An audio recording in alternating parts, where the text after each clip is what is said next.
點驚啦！哇！真係撞嘅佢兩個啊！好，我又繼續左腳先。哇！哎呀！喂！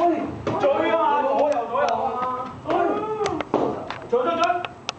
我自己識分好幾個啦，繼續咯。係。嗰啲啊？係你有冇見到啊？因為啊，犀利嘅喺個角度咧，即刻轉翻。真係撞㗎！女仔嗰場。男嘅都係男嘅都係。有一場女仔韓國嗰個喺度扮整牙膠，無啦啦行咗出嚟。跟住你見到咧，你哋就會啦，你就轉翻咧，人哋走咯，豬咯，你見到佢即刻坐喺邊？但係其實個裁判都有啲問題。哇！係。好似唔係好夠。留意啦！下一個主判係韓國。繼續。快啲啦！哇！做咩啊你？呢個背脊我聽喎，快啲快啲快啲！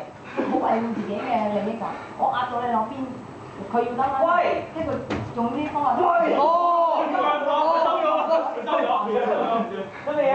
一定要啊！出曬佢嘛？點解打俾你啊？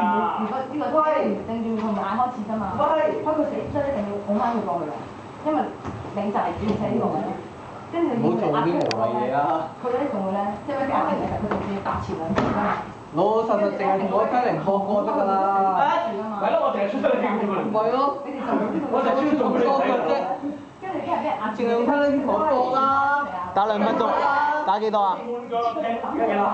分半啊？牙膠啊鬼嘢咧都要死，即係都要留名就係啦。繼續出啦，係啊，就係咁打啫嘛。唔使谷錢㗎，其實。唔使話煩。喂！都做㗎。係啊，個比賽都唔好少啊。係啊！喂！喂！繼續啊！